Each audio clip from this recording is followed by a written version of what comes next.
പലരും തമാശക്കെങ്കിലും പറയാറുള്ള ഒരു കാര്യമാണല്ലേ, മനുഷ്യരെ നോക്കുന്നതിനും നല്ലത് വല്ല മൃഗങ്ങളെയും നോക്കുന്നതാണ്. അവർക്കെങ്കിലും ആ ഒരു നന്ദിയെങ്കിലും ഉണ്ടാവുമെന്ന് നമ്മളിൽ പലരും അങ്ങനെ പറഞ്ഞിട്ടുണ്ടാവും, അല്ലെങ്കിൽ പല ആളുകളും പറയുന്നത് കേട്ടിട്ടുണ്ടാവും. അങ്ങനെ പറയിപ്പിക്കുന്നത് അവരുടെ ഒരു സാഹചര്യം കൊണ്ടാണ് അല്ലേ. പല ആളുകളിൽ നിന്ന് കിട്ടിയിട്ടുള്ള അടികളോ അല്ലെങ്കിൽ വിഷമമായിട്ടുള്ള കാര്യങ്ങളോ ഇതുകൊണ്ടൊക്കെ ആയിരിക്കാം നമ്മൾ അങ്ങനെ പറയുന്നത് അല്ലേ. ചില മനുഷ്യരങ്ങനെയാണ്. നമ്മൾ അവർക്ക് വേണ്ടി എന്തെല്ലാം കഷ്ടപ്പാടുകൾ ചെയ്തു കൊടുത്താലും എന്തെല്ലാം നന്മ ചെയ്തു കൊടുത്താലും അതെല്ലാം മറന്നിട്ടുണ്ടാവും. അപ്പോൾ നമ്മൾ പറയുന്ന ഒരു വാക്കാണ്, വല്ല മൃഗങ്ങളാണെങ്കിൽ ആ ഒരു നന്ദിയെങ്കിലും ഉണ്ടാവും അല്ലേ. അവർക്ക് ഒരു നേരത്തെ ഒരു ആഹാരം നമ്മൾ കൊടുത്തു കഴിഞ്ഞാൽ അവർക്ക് നമ്മളോട് ആ ഒരു നന്ദിയെങ്കിലും ഉണ്ടാവും എന്നൊക്കെ നമ്മളിൽ പലരും പലപ്പോഴായിട്ട് പറഞ്ഞിട്ടുണ്ടാവും. ആരോരുമില്ലാത്ത ഒരു ചേച്ചിക്ക് ഇപ്പോൾ താങ്ങായും തണലായും എന്തിന് ആ ചേച്ചിക്ക് എല്ലാമായിട്ട് ഇപ്പോൾ നിൽക്കുന്നത് ഒരു നായയാണ്.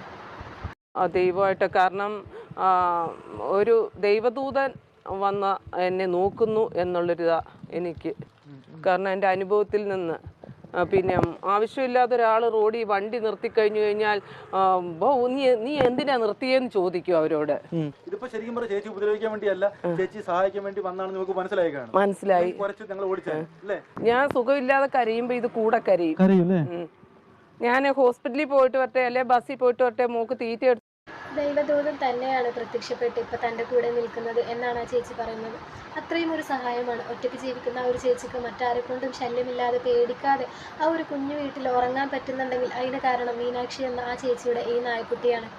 എല്ലാ പ്രശ്നങ്ങളും ആ ചേച്ചി അതിജീവിച്ച് ജീവിച്ചു കൊണ്ടിരിക്കുകയാണ്. എന്നാൽ ഇതൊന്നുമല്ല ആ ചേച്ചിയെ അകറ്റുന്ന ഏറ്റവും വലിയ പ്രശ്നം എന്ന് പറയുന്നത്, നമ്മുടെ എല്ലാവരെയും രാവിലത്തെ പ്രഭാത കാര്യങ്ങൾ നിറവേറ്റുന്ന സ്വന്തമായിട്ടൊരു ബാത്റൂം ഇപ്പോഴും ആ ചേച്ചിയുടെ വീട്ടിലില്ല എന്നതാണ് ഏറ്റവും വലിയൊരു സത്യം. ഇവളെന്നെക്കാട്ടി മുമ്പ് എനിക്ക് കക്കൂസൊന്നും ഇല്ല. SFCKയുടെ തോട്ടത്തിലാ പോകുന്നേ. ചേച്ചി അങ്ങനെ പോവാന്നോ ഈ സ്ത്രീയോ? ഒന്ന് ആലോചിച്ച് നോക്കിക്കേ. ഞങ്ങള് കൊല്ലം ജില്ലയിൽ താമസിക്കുന്ന പത്തനാപുരം വാഴപ്പാറ 3-ാം വാർഡിൽ താമസിക്കുന്ന എനിക്ക് കക്കൂസില്ല. ചേച്ചി ഭയങ്കര സംഭവം. ഈ ഇലക്ഷൻ ഇവിടെ ഇപ്പൊ നടക്കുന്നു. എന്റെ കാര്യം ആരെങ്കിലും അറിയുന്നുണ്ടോ? അത് തോട്ടത്തില, ഈ കാണുന്ന തോട്ടത്തിലാ, ഗവൺമെന്റിന്റെ എസ്റ്റേറ്റിലാ പോകുന്നത്. ഒരു സ്ത്രീക്ക് രാത്രി അങ്ങനെ പോകേണ്ടി വരുന്ന ആ അവസ്ഥയൊന്ന് ആലോചിച്ച് നോക്കിക്കേ. എന്നിട്ട് ഇവള് കൂടെ വരും. മറ്റേ 4 പട്ടികളും കൂടെ വരുമായിരുന്നു. കൂടെ വരും. പന്നിയുണ്ട്. കാട്ടുപ്രദേശമാണ്. ഫോറസ്റ്റ്. ഇപ്പോഴും ഇങ്ങനെയുള്ള ആളുകളൊക്കെ നമ്മുടെ നാട്ടിൽ ജീവിക്കുന്നുണ്ടല്ലോ എന്ന് ആലോചിക്കുമ്പോൾ തന്നെ ഒരുപാട് വിഷമം തോന്നുന്നു. മാസ്റ്റർ ബ്രെയിൻ 2.0 എന്നൊരു ചാനലാണ് ഈ ഒരു വാർത്ത ആദ്യമായിട്ട് പുറത്തുവിട്ടത്.